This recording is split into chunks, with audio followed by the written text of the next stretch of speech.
الحمدللہ رب العالمین والعاقبۃ للمتقین والصلاة والسلام علی سید الانبیاء والمرسلین قال اللہ تعالی وتبارک فی القرآن المجید والفرقان الحمید بسم اللہ الرحمن الرحیم وأقیموا الصلاة صدق اللہ مولانا العظیم وصدق رسولہ النبی الکریم الرؤوف الرحیم اللہم نور قلوبنا بالقرآن وزین اخلاقنا بالقرآن وادخلنا الجنۃ بالقرآن ونجنا من النار بالقرآن قال اللہ تعالی وتبارک فی شان حبیبہ مخبرا وعامرا ان اللہ وملائکتہ یصلون علی النبی یا ایہا الذین آمنوا صلوا علیہ وسلموا تسلیما الصلاۃ والسلام علیک یا رسول اللہ وعلی آلک واصحابک یا محبوب رب العالمین الصلاۃ والسلام علیک یا نبی الرحمہ وعلی آلک واصحابک یا رسول الملاحمہ ز مہجوری برآمد جان عالم تراحم یا نبی اللہ تراحم نا آخر رحمت للعالمین ز محرومہ چرا فارغ نشین برو آور سراز برد یمانی کہ روئے تست صبح زندگانی عدیم طائف نالین پاکن شراک از رشتہ جہائے ماکن چے باشد گر کنی سوئے نگاہے ہمیشہ گر نہ باشد گاہے گاہے نگاہے یا رسول اللہ نگاہے یا حبیب اللہ نگاہے پیا پہ گر نہ باشد گاہے گاہے نگاہے یا رسول اللہ نگاہے صد ہزاراں جبریل اندر بشر بحر حق سوئے غریباں یک نظر یا رسول اللہ انظر حالنا یا حبیب اللہ اسمع قالنا اننی فی بحر غم مغرق خذ یدی ساحل لنا اشکالنا یا صاحب الجمال و یا سید البشر من وجهک المنیر لقد نور القمر لا يمکن الثناء کما کان حقہ بعد از خدا بزرگ توئی قصہ مختصر۔ تمام حمد و ثنا تعریف و توصیف اللہ جل مجدہ الکریم کی ذات بابرکات کے لیے جو خالق کائنات بھی ہے اور مالک شش جہات بھی۔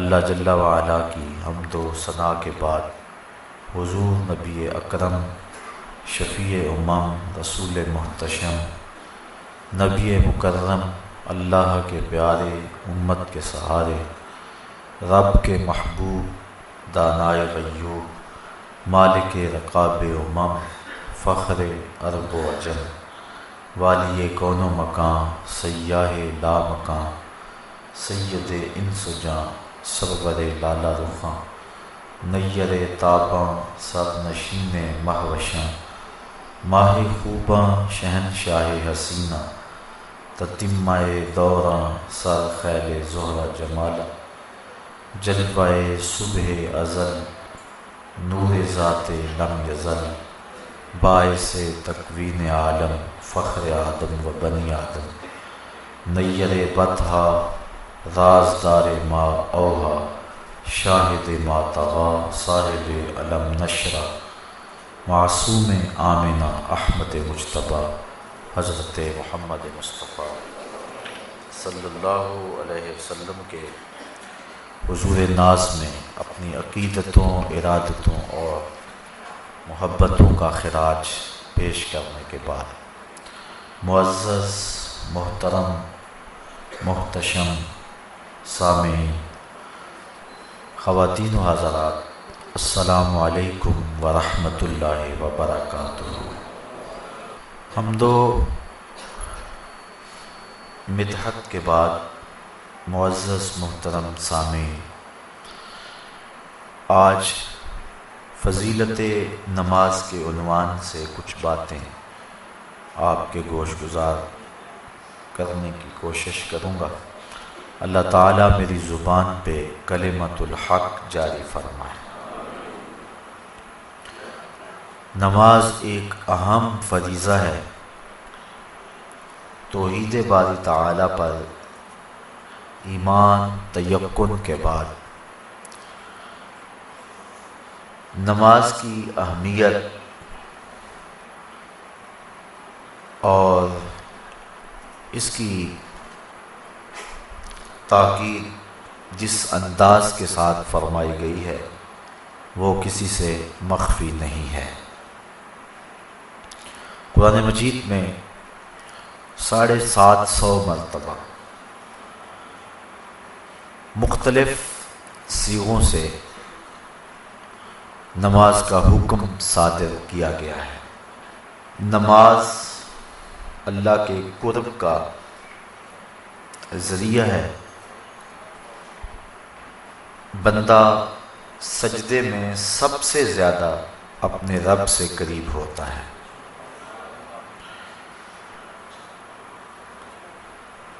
انسان اشرف المخلوقات ہے۔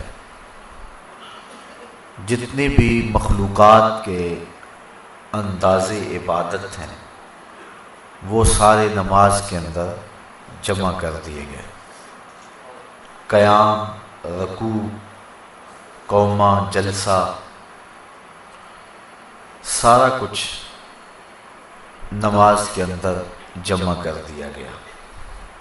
بلکہ ایک روایت میں آتا ہے کہ جب کوئی شخص نماز پڑھنے کے لیے کھڑا ہوتا ہے تو فرشتوں کی 10 صفیں ہیں جو تعجب اور رشک کرتی۔ صاحب قوت القلوب شیخ ابو طالب مکی نے اس کا مفصل تذکرہ فرمایا ہے کہ کچھ فرشتے قیام میں ہیں، کچھ فرشتے قعود میں ہیں، کچھ فرشتے رکوع میں ہیں، کچھ فرشتے سجدے میں ہیں، کچھ تسبیح کر رہے ہیں، کچھ تحلیل کر رہے ہیں، کچھ استغفار طلب کر رہے ہیں، کچھ ثنا کرتے ہیں، کچھ درود پڑھتے ہیں اور کچھ دعا مانگ رہے ہیں۔ جو رکوع کرتا ہے وہ ہمیشہ رکوع میں ہے، سجدہ اس کا مقصود نہیں ہے۔ جو قیام میں ہے وہ قیامت تک قیام میں ہی رہے گا۔ جو تسبیح کر رہا ہے اس کا وظیفہ تسبیح ہی ہے۔ جو ثنا میں لگا ہے وہ ثنا کو ہی ساری زندگی قیامت تک اپنائے رکھے گا۔ جو استغفار طلب کر رہا ہے وہ استغفار میں ہی ہے۔ لیکن جب انسان نماز کے لیے کھڑے ہوتے ہیں تو یہ 10 صفیں جو فرشتوں کی ہیں یہ انسان پہ رشک کرتی ہیں، اس اعتبار کے کہ جو قیام میں ہے وہ کہتے ہیں کہ میری نماز میں تو صرف قیام ہے، لیکن یہ انسان کتنا خوش نصیب ہے کہ اس کی نماز میں قیام بھی ہے، رکوع بھی ہے، سجدہ بھی ہے، قعود بھی ہے۔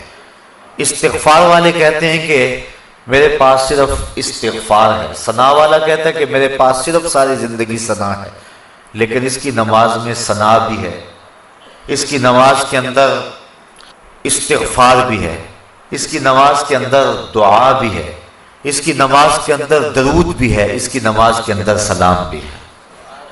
تو اس طرح فرشتوں کی جو 10 صفیں ہیں جو مختلف نوعیت کے طرز عبادت میں لگی ہوئی ہیں، تو حضرت انسان کی عبادت پر فرشتے بھی رشک کرتے ہیں کہ یہ کتنا اللہ کا مقرب ہے کہ اللہ نے اپنی عبادت کے سارے طریقے اور اپنے کو پکارنے کے سارے انداز ایک انسان کو عطا کر دیے۔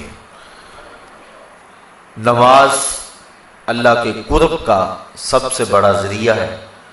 حضرت شیخ مجدد الفسانی علیہ رحمہ فرماتے ہیں کہ جو لذت نماز میں ہے وہ کسی اور جگہ موجود نہیں ہو سکتی ہے۔ نماز کی فضیلت، مجد و شرف، اس کا انداز اور اس کا آپ اندازہ اس سے لگا سکتے ہیں کہ نماز تو مجد و شرف اور فضل و کمال کا سبب ہے ہی، جو اذان ہے اس کی اتنی برکتیں ہیں کہ حضور نبی رحمت صلی اللہ علیہ وآلہ وسلم نے فرمایا المؤذنون اطول الناس اعناقا یوم القیامہ، قیامت کے دن سب سے اونچی گردنیں اذان دینے والوں کی ہوں گی۔ یہ حضرت معاویہ رضی اللہ تعالی عنہ سے مروی ہے، قیامت کے میدان کے اندر جب لوگ چلیں گے تو سب سے اونچی گردنیں مؤذن اذان دینے والوں کی ہوں گی۔ بلکہ ایک شخص حضور کی خدمت میں حاضر ہوا اور وہ عرض کرتا ہے کہ حضور مجھے ایسے عمل کی نشاندہی کیجئے کہ میں وہ عمل کر کے جنت میں داخل ہو جاؤں۔ تو حضور نے فرمایا کن مؤذنا، تو مؤذن بن جا، پنجگانہ اذان دیا کر۔ اس نے کہا لا استطیع، میں اس کی استطاعت نہیں رکھتا۔ وقت پر آنا، سب نمازیوں سے پہلے آنا اور وقت کا خیال رکھتے ہوئے اذان دینا، یہ سب سے مشکل کام ہے۔ اس نے کہا کہ میں اس کی استطاعت نہیں رکھتا۔ فرمایا کن اماما، اچھا پھر تو امام بن جا۔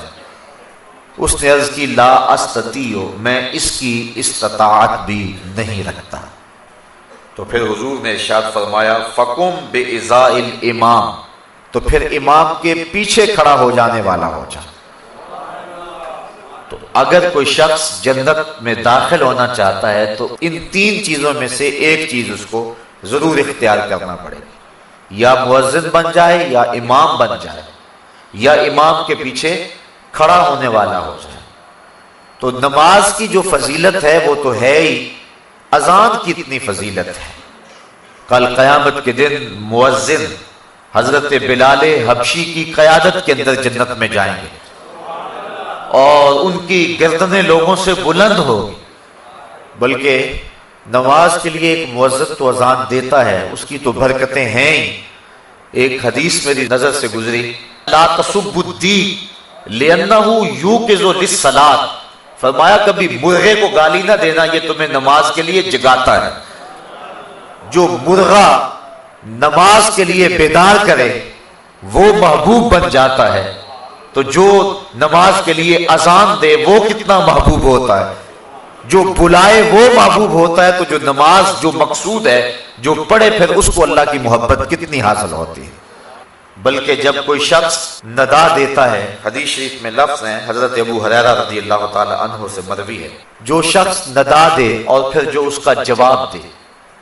حضرت بلال حبشی نے ندا دی، حضور کے ساتھ صحابہ تھے۔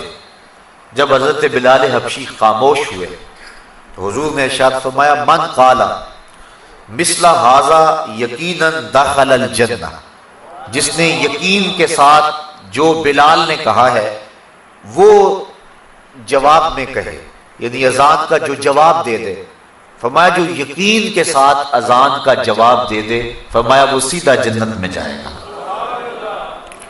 ابھی نماز کی جو فضیلت ہے وہ ایک بہت بڑا امر ہے۔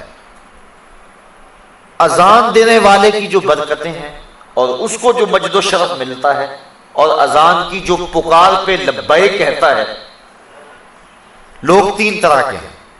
ایک وہ ہیں کہ جب اذان ملتی ہے تو وہ فوراً سارے کام چھوڑ کے نماز کی تیاری میں لگ جاتے ہیں۔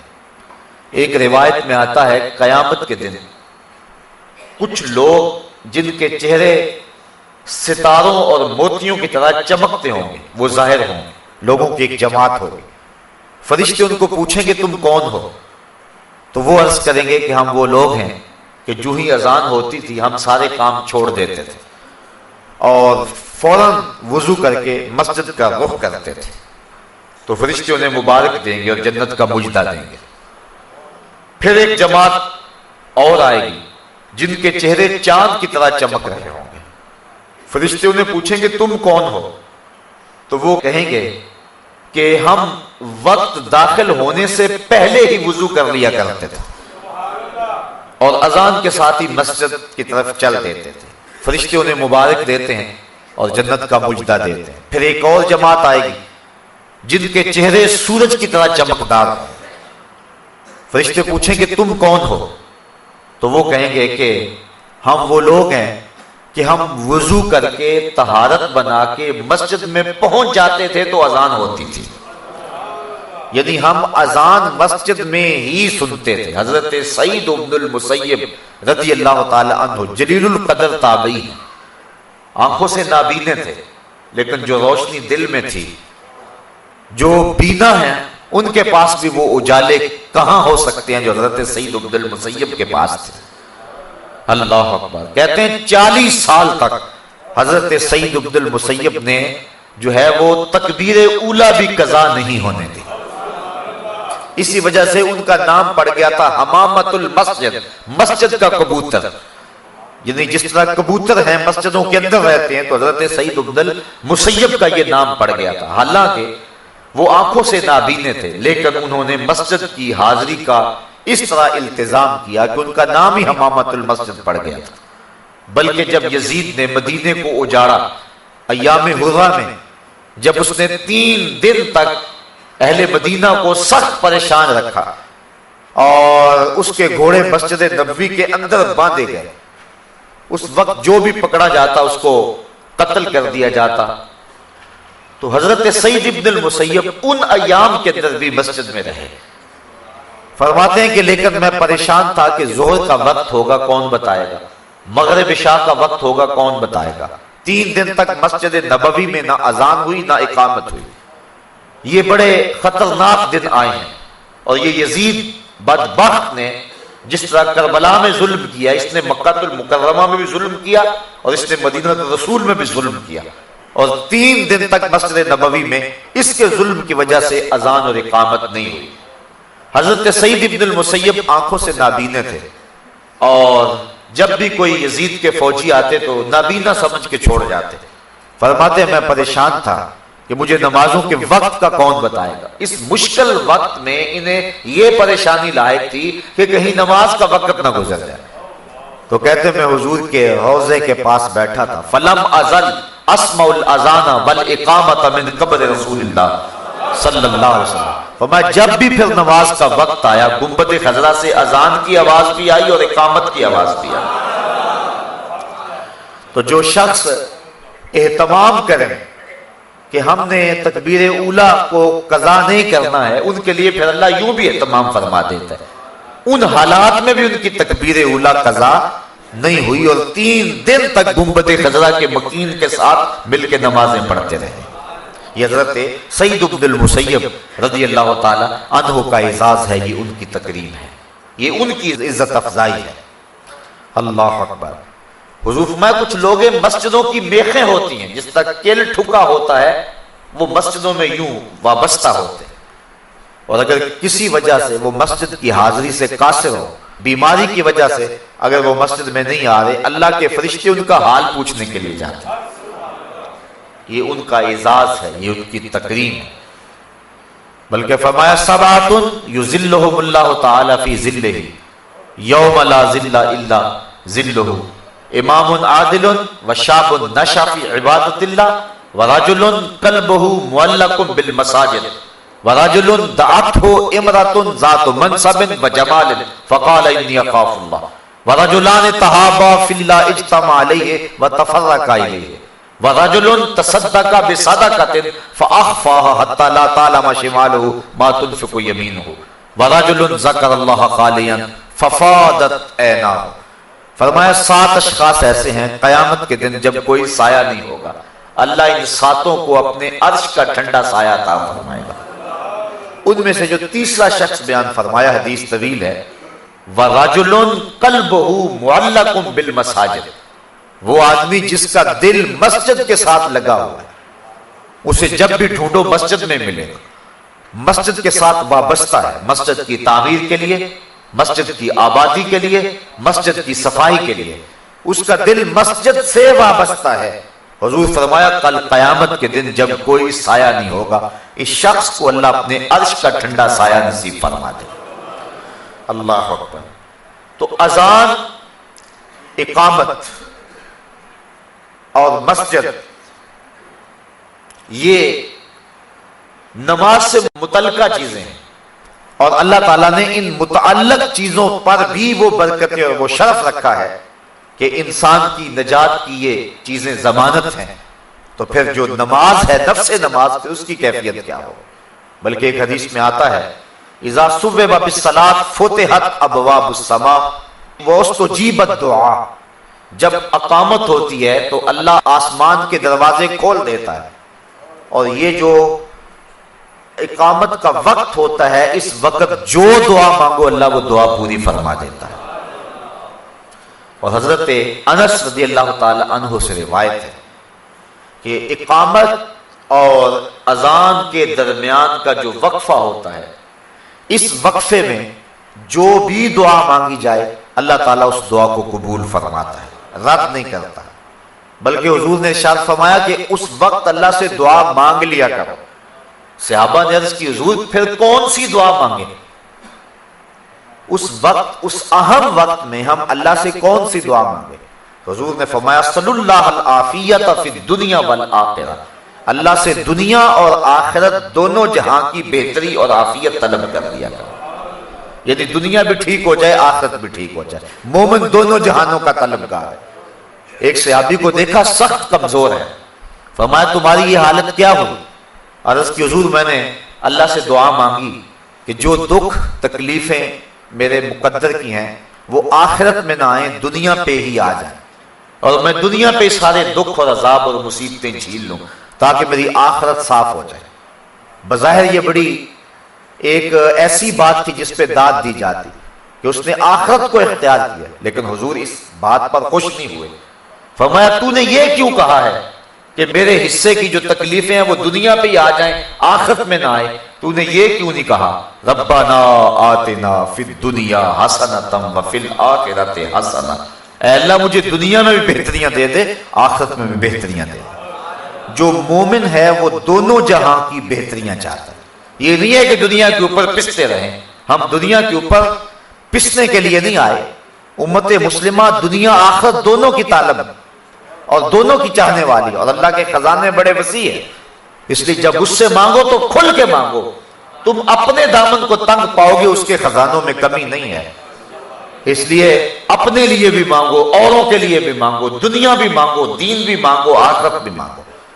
تو عرض کی کہ حضور اذان اور اقامت کے درمیان اللہ سے کیا مانگے؟ تو فرمایا صلی اللہ العافیت فی الدنیا والآخرہ، اللہ سے دنیا اور آخرت کی عافیت طلب کرو۔ تو یہ قبولیت کے لمحے ہیں جہاں جو دعا کی جائے اللہ اس دعا کو مستجاب فرماتا ہے۔ بلکہ نماز تو آگے آتی ہے، جب انسان وضو کے لیے اپنے چلو میں پانی لیتا ہے تو اللہ تعالیٰ اس کے چلو میں پانی لیتے ہی اس کے گناہوں کو معاف فرما دیتا ہے۔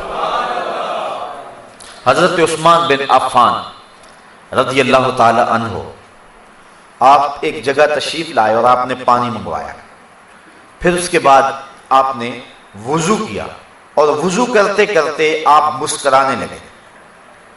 جو لوگ پاس کھڑے تھے حضرت عثمان ابن عفان انہیں کہنے لگے کہ تم نے مجھے پوچھا نہیں کہ میں مسکرایا کیوں ہوں۔ لوگوں نے کہا اچھا آپ بتائیں کہ آپ کیوں مسکرائے ہیں؟ تو حضرت عثمان فرمانے لگے کہ ایک دن میں حضور علیہ السلام کے ساتھ تھا، تو آقا کریم علیہ السلام نے وضو کیا اور یوں مسکرائے، لوگ کھڑے تھے، تو حضور نے فرمایا الا تسألونی ما اضحکک، تم نے مجھے پوچھا نہیں صحابہ کہ میں مسکرایا کیوں؟ تو صحابہ نے عرض کی ما اضحکک یا رسول اللہ، حضور آپ ارشاد فرمائے نا کہ آپ کیوں مسکرائے؟ تو حضور نے ارشاد فرمایا ان العبد اذا دعا بوضوء فغسل وجهه حتی اللہ عنہ کل خطیۃ اصابها بوجهه واذا غسل ذراعیه کان کذلک واذا طہر قدمیه کان کذلک فرمایا جب کوئی شخص وضو کے لیے پانی منگواتا ہے اور پانی منگوا کے اپنے چہرے کو دھوتا ہے، اللہ ہر خطا کو چہرے سے دور کر دیتا ہے۔ اور اسی طرح جب وہ اپنے بازو دھوتا ہے تو ہاتھوں کے سارے گناہ اللہ تعالیٰ دھو ڈالتا ہے، اور اسی طرح جب وہ اپنے پاؤں کو دھوتا ہے تو اللہ تعالیٰ جل شانہ پاؤں کے سارے گناہوں کو دھو ڈالتا ہے۔ نماز کا فضل و شرف اور اس کی فضیلت وہ تو مسلمہ ہے، نماز سے پہلے جو عمل ہے اللہ اس کی برکتوں سے گناہگار کو جہنم کی آگ سے آزادی بخشتا ہے۔ بلکہ جس جگہ پر نماز پڑھنی ہے اگر اس جگہ کو کوئی شخص اس کی صفائی ستھرائی کرے، ایک حدیث کے اندر لفظ ہے کہ اخراج القمامات منہا مہور الحور العین، جو شخص مسجد سے کوئی تکلیف دہ چیز، کوڑا کرکٹ یا کوئی گندگی وہاں سے نکال کر کے باہر پھینکے تو حضور نے فرمایا یہ موٹی آنکھ والی حوروں کا حق مہر ہے۔ یہ جو مسجد کی صفائی کرتے ہیں، علماء نے لکھا ہے کہ مسجد صاف کرنے سے دل صاف ہوتا ہے، جو شخص مسجد صاف کرے اس کا دل پاک اور ستھرا ہو جاتا ہے، اور یہ مسجد سے جو آپ کوڑا کرکٹ نکال کے باہر پھینکتے ہیں یہ جنتی حور کا مہر ہے جو آپ ادا کر رہے ہیں۔ اللہ اکبر۔ بلکہ حضور علیہ السلام نے ارشاد فرمایا من بنا للہ مسجدا، جس نے اللہ کے لیے مسجد بنائی، کس لیے یذکر فیہ، تاکہ اس مسجد میں اللہ کا ذکر ہو، فرمایا بنى اللہ لہ بیتا فی الجنہ، اللہ اس کے لیے جنت میں گھر بنا دیتا ہے۔ اور ایک روایت میں ہے کہ جس نے تتر کے گھونسلے کے برابر، یعنی حجم میں تھوڑی جگہ پر مسجد بنائی، علماء نے یہ لکھا ہے یہ نہ کہو فلاں مسجد چھوٹی ہے یا فلاں مسجد بڑی ہے، یہ نہ کہو، کیونکہ کوئی بھی اللہ کا گھر چھوٹا نہیں ہے، سارے بڑے ہیں۔ یہ کہو فلاں میں نمازی زیادہ آتے ہیں، فلاں میں نمازی تھوڑے آتے ہیں، نمازیوں کی گنجائش کم ہے فلاں میں، اور فلاں میں جو ہے وہ نمازیوں کی گنجائش زیادہ ہے، یہ کہو۔ بعض ہم عموماً ہمارے ہاں روزمرہ یہی ہے، ہم کہتے ہیں وہ چھوٹی سی مسجد، چھوٹی نہیں کہنا چاہیے مسجد کو، جس چیز کا تعلق رب سے ہو جائے پھر وہ چھوٹی نہیں رہتی، وہ بڑی ہو جاتی ہے۔ اس لیے اس مزاج کو بدلنے کی ضرورت ہے۔ بلکہ واصف علی واصف نے ایک بڑی خوبصورت بات لکھی، اس نے کہا مسجد کیا کوئی بھی شے چھوٹی نہیں ہے، کوئی شے چھوٹی تب نظر آتی ہے اسے دور سے دیکھا جائے یا پھر غرور سے دیکھا جائے۔ جب کسی کو دور سے دیکھو یا پھر غرور سے دیکھو تو وہ چھوٹا نظر آئے گا، ورنہ کوئی بھی شے کارخانہ قدرت میں چھوٹی نہیں ہے، ہر شے باعظمت ہے۔ تو بالخصوص جس چیز کی نسبت جو ہے وہ اللہ جل شانہ اس کے رسول کریم سے ہو جائے وہ چیز چھوٹی نہیں ہو سکتی ہے۔ یہ کہو گنجائش اس میں تھوڑی ہے نماز میں۔ حضور نے حضرت عباس بن عبد المطلب رضی اللہ تعالی عنہ، حضور کے رشتے میں چچا لگتے ہیں، ان سے پوچھا کہ چچا آپ بڑے ہیں یا میں بڑا ہوں؟ تو انہوں نے جواب عرض کی حضور سال میں نے زیادہ گزارے ہیں، بڑے آپ ہی ہیں۔ یہ نہیں کہا کہ میں بڑا ہوں، کہا سال میں نے زیادہ گزارے ہیں لیکن بڑے آپ ہی ہیں۔ تو جب نسبت اچھی جگہ ہو تو پھر اپنی زبان کو احتیاط کے ساتھ حرکت دینی چاہیے۔ تو علماء نے اس جزیے کو بیان کیا ہے کہ یہ نہ کہو چھوٹی مسجد یا بڑی مسجد، بلکہ کہو فلاں مسجد میں نمازیوں کی گنجائش تھوڑی ہے، چھوٹی اس کو نہیں کہہ سکتے ہیں۔ تو جس نے تتر کے گھونسلے کے برابر یعنی اتنی تھوڑی جگہ پر مسجد بنائی، اللہ اس کا بھی جنت میں محل بنا دیتا ہے۔ تو جس جگہ سجدہ کرنا ہے، جس جگہ پیشانی رکھنی ہے، اللہ اکبر، وہ جگہ بھی اتنی برکتوں کی حامل ہے۔ بلکہ فرمایا کہ خیر الاماکن، بہترین جگہیں روئے زمین پہ ہیں تو وہ مسجدیں ہیں، اور بدترین جگہیں اگر روئے زمین پہ ہیں تو وہ اسواق یعنی بازار ہیں۔ حکم ہے مسجد میں جلدی جاؤ اور دیر سے آؤ، بازار میں دیر سے جاؤ اور جلدی واپس آؤ۔ گو ہمارا انداز اس سے مختلف ہے، لیکن حکم یہی ہے کہ مسجد میں جلدی جاؤ، دیر سے واپس پلٹو۔ بلکہ ایک حدیث میں آتا ہے جس نے نماز فجر مسجد میں پڑھی اور پھر وہ ذکر و اذکار میں لگا رہا، بیٹھا رہا حتیٰ کہ سورج طلوع ہو گیا، اور پھر اس نے 2 رکعت پڑھی جس کو صلاۃ الاشراق کہتے ہیں، تو فرمایا اس کو مقبول حج اور عمرے کا اللہ ثواب عطا فرماتا ہے۔ اللہ اکبر۔ تو یہ برکتیں ہیں اللہ کے پاک گھر کی جہاں نماز ادا ہونی ہے۔ باقی رہی بات نماز کی تو اس کی کیا فضیلت ہے، تو آئیے حضرت نبی رحمت صلی اللہ علیہ وسلم کا ایک فرمان جس کو امام بخاری نے حضرت ابو ہریرہ رضی اللہ تعالی عنہ سے نقل کیا ہے، صحابہ سے مخاطب ہو کے کہا ارائیتم لو ان نہرا بباب احدکم یغتسل کل یوم خمسا ما تقول ذلك یبکی من درنہ قالوا لا یبکی من درنہ شیئا قال فذلك مثل الصلوات الخمس یمحو اللہ بہ الخطایا۔ فرمایا صحابہ ایک بات تو بتاؤ، اگر کسی شخص کے دروازے کے سامنے سے کوئی نہر گزرتی ہو اور وہ دن میں 5 مرتبہ اس نہر میں غسل کرے، مجھے بتاؤ کیا اس کے بدن پر کوئی میل کچیل باقی رہے گی؟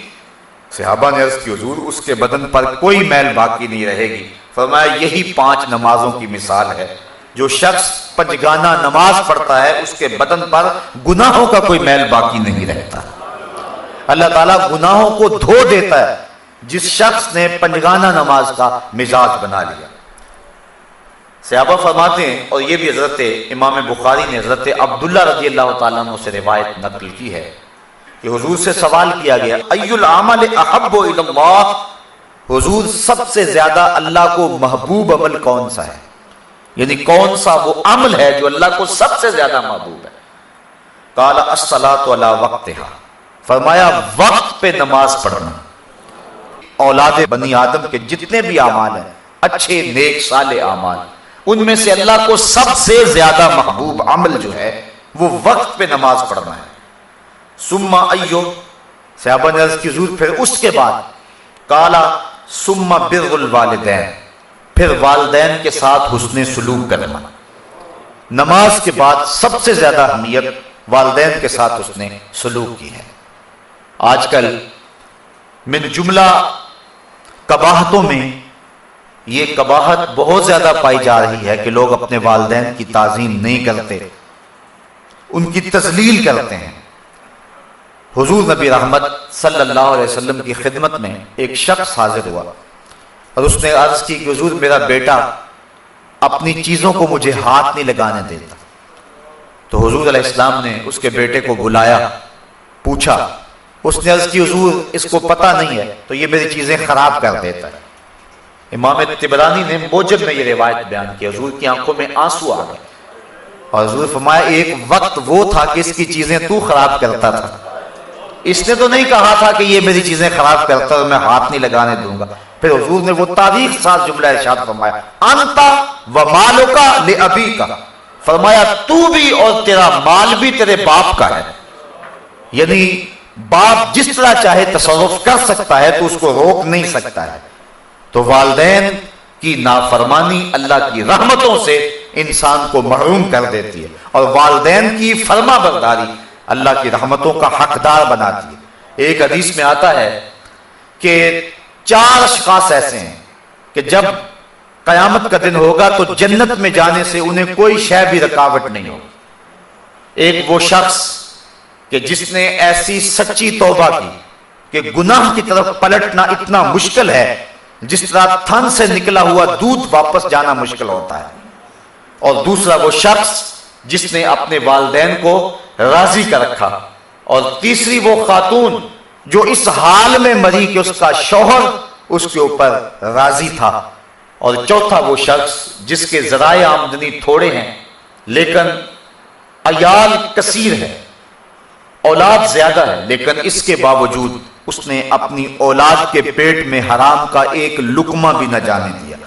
تو فرمایا کل قیامت کے دن کوئی چیز اس کو جنت میں جانے سے نہیں روک سکے گی۔ تو والدین کی فرما برداری کرنا یہ نماز کے بعد اہم فریضہ ہے۔ والدین مبتلا ہیں تکلیف میں اور بندہ کہتا ہے کہ میں جہاد پہ جاؤں، حضور نے اس کی حوصلہ شکنی فرمائی، اور وہ بخاری شریف کی روایت ہے۔ ایک شخص نے اذن جہاد طلب کیا تو فرمایا احی والداک، کیا تیرے والدین زندہ ہیں؟ قال نعم، عرض کی ہاں حضور میرے والدین زندہ ہیں۔ قال ففیہما فجاہد، کہا جا ان کی خدمت کر، یہی تیرا جہاد ہے۔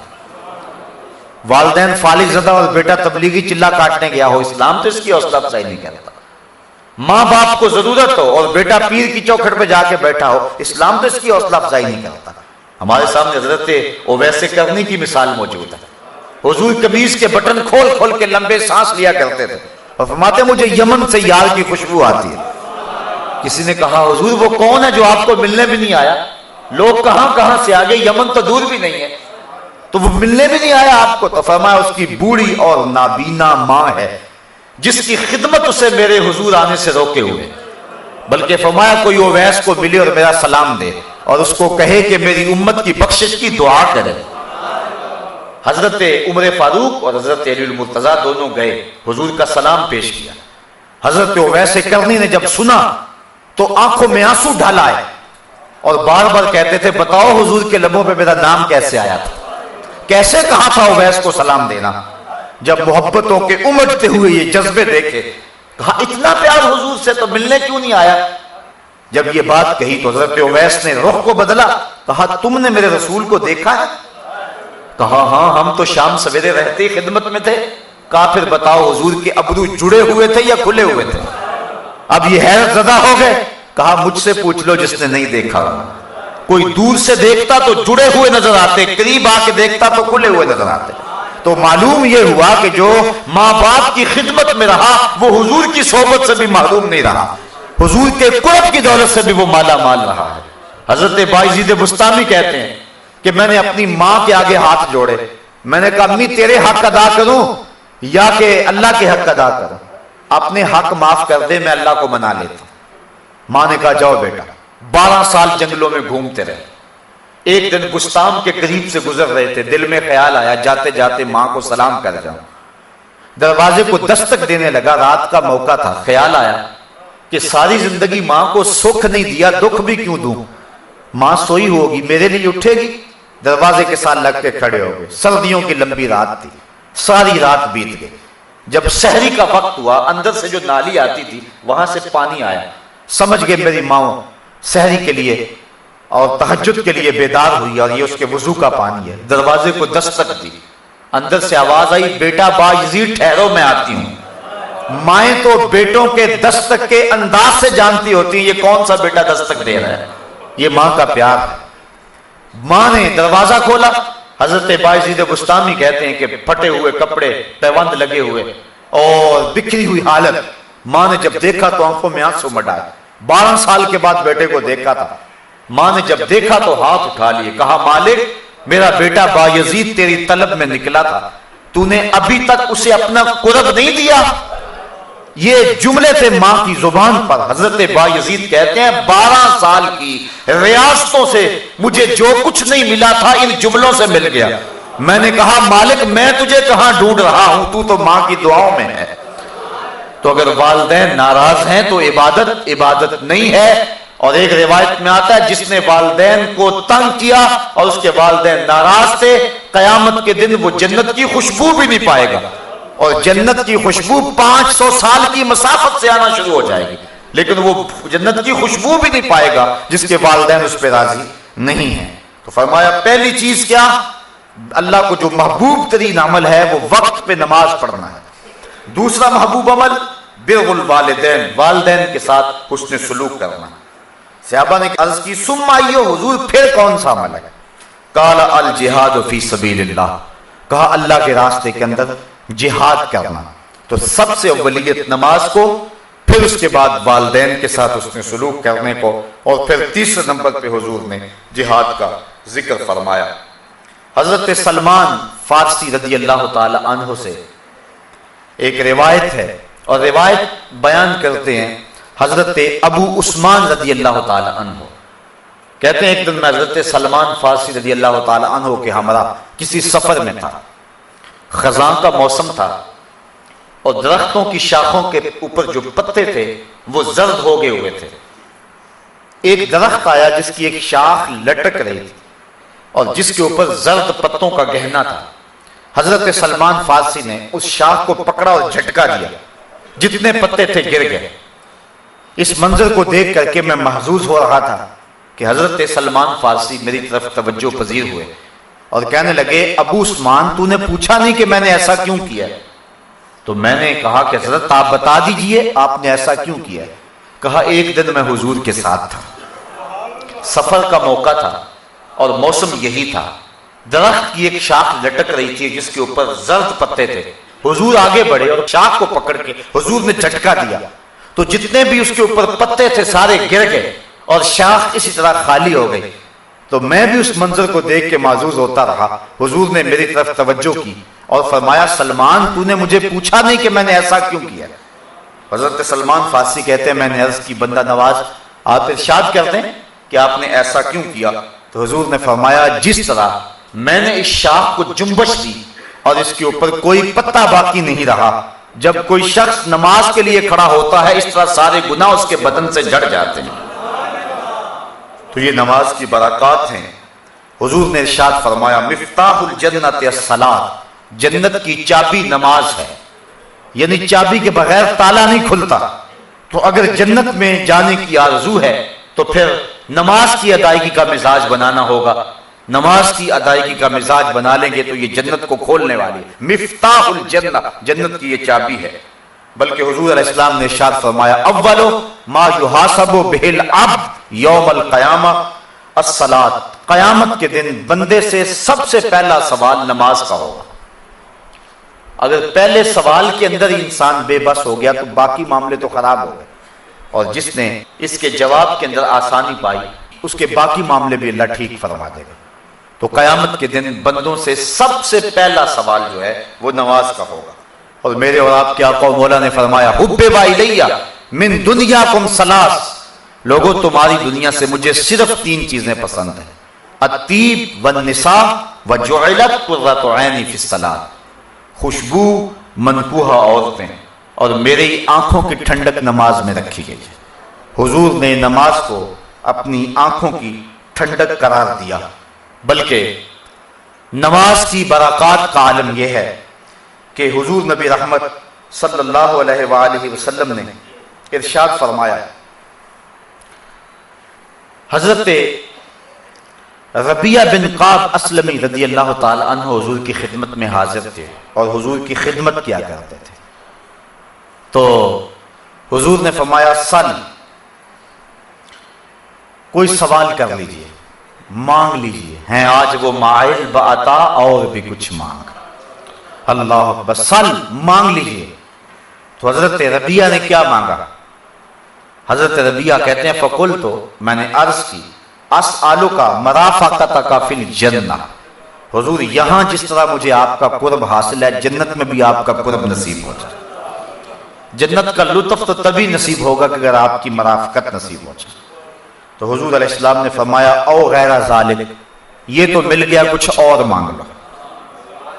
اللہ اکبر۔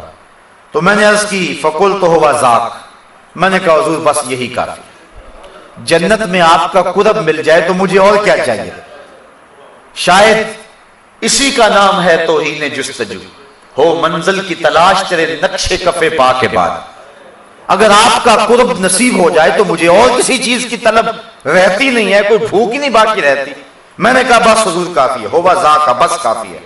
حضور نے فرمایا فَأَعِنِّي عَلَى نَفْسِكَ بِكَثْرَةِ السُّجُودِ، تو فرمایا کہ کثرت سجود کے ساتھ میری مدد کرنا، یعنی اگر تم جنت جانا چاہتے ہو میں تمہیں وعدہ دیتا ہوں، لیکن یہ نہیں کہ میرے وعدے پر تم جنت کی آرزو میں، جنت کی خواہش میں جو میں نے تم کو وعدہ دیا وہ وعدہ پورا ہوگا، لیکن اس کا یہ مطلب نہیں کہ تم سجدے چھوڑ دو۔ فرمایا اس وعدے کی تکمیل کے لیے تم نے میری کثرت سجود کے ساتھ مدد کرنی ہے۔ تو جنت کی چونکہ چابی ہی نماز ہے، اس لیے حضور نے حضرت ربیعہ کو جنت کی بشارت دینے کے بعد بھی یہ بات کہی کہ کثرت سجود سے تو نے میری مدد کرنی ہے۔ کچھ لوگ حدیث کا پہلا حصہ تو بیان کر دیتے ہیں، اگلا حصہ چھوڑ دیتے ہیں۔ حضور نے وعدہ جنت دیا، لیکن اس کا یہ مطلب نہیں ہے کہ وعدہ جنت کے بعد وہ سجدوں کو چھوڑ دے۔ حضور نے 10 صحابہ 10 مبشرہ کے لیے وعدہ جنت دیا، لیکن اس کے باوجود وہ نماز کے معاملے کے اندر کبھی کسی سستی کا ارتکاب نہیں کیا کرتے تھے، بلکہ وہ بہت زیادہ کثرت کے ساتھ سجدے کرنے والے تھے۔ حضور نبی رحمت صلی اللہ علیہ وآلہ وسلم نے ارشاد فرمایا، اور ایک حدیث سنیے، اس کو روایت حضرت عبداللہ ابن عمر رضی اللہ تعالی عنہ فرماتے ہیں کہ صلینا مع رسول اللہ صلی اللہ علیہ وسلم المغرب، ہم نے حضور کے ساتھ مغرب کی نماز پڑھی، فرجع من رجع وعقب من عقب، کچھ لوگ چلے گئے اور کچھ لوگ مسجد میں ہی بیٹھے رہے، فجاء رسول اللہ صلی اللہ علیہ وسلم مسرعا، حضور تشریف لائے اور حالت یہ تھی کہ حضور بڑے تیز تیز قدم اٹھا کے جہاں صحابہ بیٹھے تھے ادھر آ رہے تھے، اور پھر حضور نے جب صحابہ کو دیکھا، قالا ابشروا، فرمایا مبارک ہو، خوشخبری ہو تمہیں، ھذا ربکم قد فتح بابا من ابواب السماء، تمہارے رب نے آسمان کے سارے دروازے کھول دیے، یہ تمہارا رب ہے اور اس نے آسمان کے سارے دروازے کھول دیے ہیں، یباہی بکم الملائکہ، اور وہ فرشتوں میں فخر کر رہا ہے تمہاری وجہ سے، فرشتوں کے اندر اللہ فخر فرما رہا ہے، اور کیا فرما رہا ہے؟ یقول، وہ کہتا ہے، انظروا الی عبادی قد قضوا فریضۃ وہم ینتظرون اخرى، اللہ فرماتا ہے اور میرے بندوں کو دیکھو، انہوں نے ایک نماز پڑھ لی ہے اور دوسری نماز کے انتظار میں بیٹھے ہوئے ہیں، تمہارے اس عمل کی وجہ سے اور تمہارے اس دوسری عشاء کی نماز کے انتظار کی وجہ سے اللہ فرشتوں میں فخر فرما رہا ہے، فرشتوں ذرا جھک کے نظر دوڑا کے ذرا میرے بندوں کی ادا کو تو دیکھو کہ وہ ایک نماز پڑھ کے دوسری نماز کا انتظار کر رہے ہیں۔ تو نماز کا طالب جو ہے وہ اللہ جل شانہ اس پہ فخر کرتا ہے، حالانکہ بندے کو عجز اور نیاز مندی کے اظہار کے لیے نماز پڑھنا ہوتی ہے، لیکن نماز پڑھنے والے پہ اللہ کتنا راضی ہوتا ہے کہ فرشتوں کو کہتا ہے اور آسمان کے سارے در کھول کے کہتا ہے، فرشتوں دیکھ لو میرے بندوں کو، چونکہ فرشتوں نے کہا تھا کہ سجدے تو ہم کریں گے، رکوع تو ہم کریں گے، یہ تو دھینگا مشتی کریں گے، یہ تو فساد اور شر پھیلائیں گے، اللہ فخر کرتا ہے اپنے ان بندوں پہ جو ایک نماز کے بعد دوسری نماز کے منتظر ہوتے ہیں، اور فرشتوں کہتا ہے دیکھو میرے بندوں کو، تم تو کہتے تھے کہ یہ لڑائی کریں گے، دیکھو کہ نماز پڑھ لیا، گھر کو نہیں جا رہے کہ دوسری پڑھ کے جائیں گے۔ اللہ بندوں کے اس عمل پہ جو ہے وہ فرشتوں کے اندر فخر فرما رہا ہے۔ حضور نبی رحمت صلی اللہ علیہ وآلہ وسلم نے ارشاد فرمایا، من ترک الصلاۃ متعمدا فقد کفر جہارا، جس نے جان بوجھ کے نماز چھوڑی گویا اس نے اعلانیہ کفر کیا ہے۔ اور ایک حدیث کے لفظ سنیے، حضور نبی رحمت صلی اللہ علیہ وسلم نے نمازیوں کو بشارت دی جو پنجگانہ نماز جماعت کے ساتھ پڑھتے ہیں، اور ساتھ یہ بھی ارشاد فرمایا کہ جو لوگ نماز نہیں پڑھتے ہیں کل قیامت کے دن دشمنان خدا امیہ کے ساتھ اور حامان کے ساتھ، قارون کے ساتھ اور فرعون کے ساتھ کل قیامت کے دن کھڑے کر دیے جائیں گے۔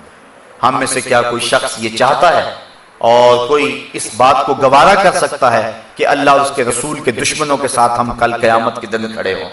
لیکن اگر کوئی شخص نماز چھوڑنے کا عادی ہے تو اس کو دشمنان خدا کے ساتھ کھڑا ہونا پڑے گا۔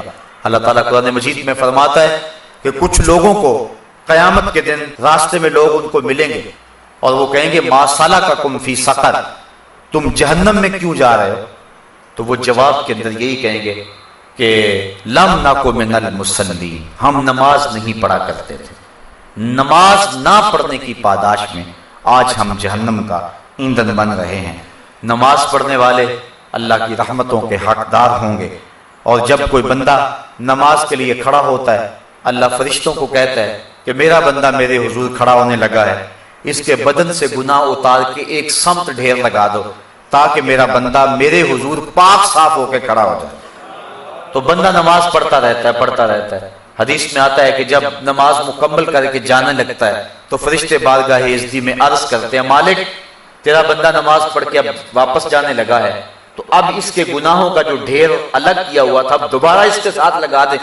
اللہ فرماتا ہے اس سے گناہ تم نے اتار دی ہیں، اب اترے ہی رہنے دو، اور یہ میرا بندہ ستھرا ہو کے گھر کی طرف پلٹ جائے۔ تو یہ نماز کی برکات ہیں، بدن پہ میل نہیں رہتا، من ستھرا ہوتا ہے، چہرے پہ نور آتا ہے، اندر صفائی ملتی ہے، رزق میں برکت ہوتی ہے۔ جو شخص فجر کی نماز پڑھتا ہے سارا دن اس کو برکتیں نصیب ہوتی ہیں۔ اور ایک حدیث میں آتا ہے کہ جو شخص عشاء کی نماز پڑھ کے سو گیا اس کو آدھی رات تک جاگنے کا ثواب ملا، اور جس نے صبح کی نماز جماعت کے ساتھ پڑھی اس کو پوری رات جو ہے وہ جاگنے کا ثواب ملا۔ تو حضور نے فرمایا جس کو مسجد میں آتے جاتے دیکھو اس کے ایمان کی گواہی دے دو کہ یہ مومن ہے۔ تو مسجد میں اہل ایمان جاتے ہیں اور مسجد اہل ایمان ہی آباد کرتے ہیں۔ صاحبو، نماز وہ پسندیدہ ترین عبادت ہے کہ اللہ کے محبوب علیہ السلام نے اس کو اپنی آنکھوں کی ٹھنڈک قرار دیا۔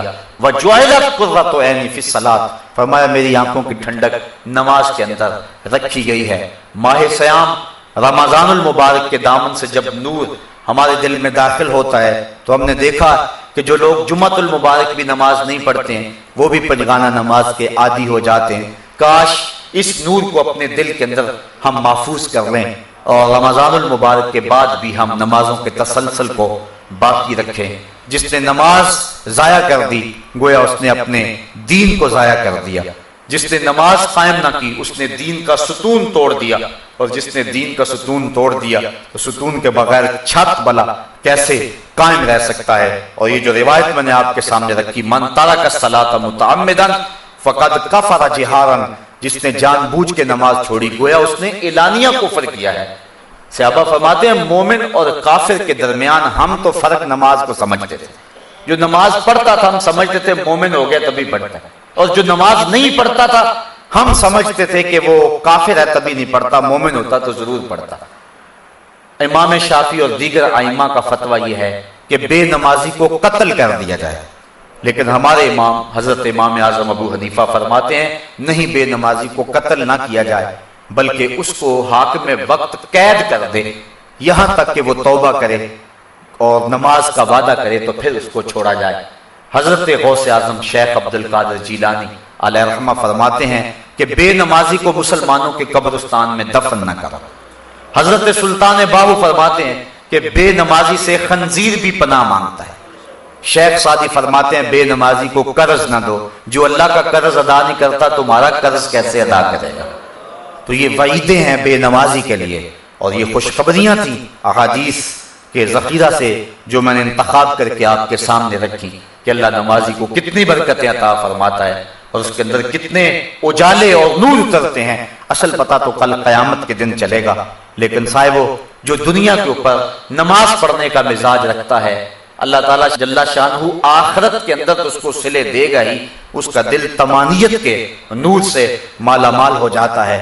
اور ذرا اظہار افسوس ہے ان لوگوں کے لیے کہ جو نماز نہیں پڑھتے ہیں۔ انسان اشرف المخلوقات ہے اور صبح لمبی تان کے سویا ہوتا ہے، ذرا غور تو کرے، صبح چڑیاں بھی اپنے گھونسلوں میں اللہ کا نام لے رہی ہوتی ہیں، اور حشرات الارض بھی اپنی بلوں سے سر نکال کے رب کا نام جپ رہے ہوتے ہیں۔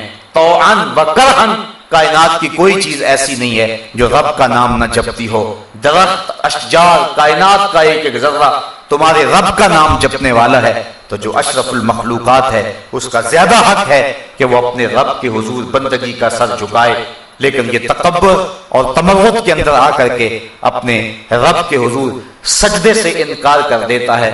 علماء فرماتے ہیں کہ حضرت آدم علیہ السلام کو سجدہ کرنے سے انکار کیا تھا ابلیس نے، اللہ کو سجدہ کرنے سے انکار نہیں کیا تھا، اور وہ راندہ درگاہ ہو گیا۔ اور جو شخص 750 مرتبہ حکم کے باوجود اپنے رب کو سجدہ نہیں کرتا ہے اس کا پھر ٹھکانہ کیا ہوگا؟ شیطان نے تو حضرت آدم کو سجدہ نہیں کیا تھا، رب کو تو کرتا تھا، تو اللہ نے اس کو بھی راندہ درگاہ کر دیا، اور جو رب کو سجدہ نہیں کرتا ہے تو پھر اس کا ٹھکانہ کیا ہوگا؟ یہ سوچنے کی بات ہے اور بار بار سوچنے کی بات ہے۔ آج کی اس بابرکت محفل میں خواتین و حضرات یہ عزم کر کے اپنے دل میں جائیں کہ آج کے بعد نماز نہیں چھوڑیں گے۔ اللہ مجھے آپ کو اپنی رحمتوں اور کرم نوازیوں کا حصار دے۔ وآخر دعوانا ان الحمدللہ رب العالمین۔ آفاق کے ہر ہر گوشے میں قرآن سنا کر دم لینا،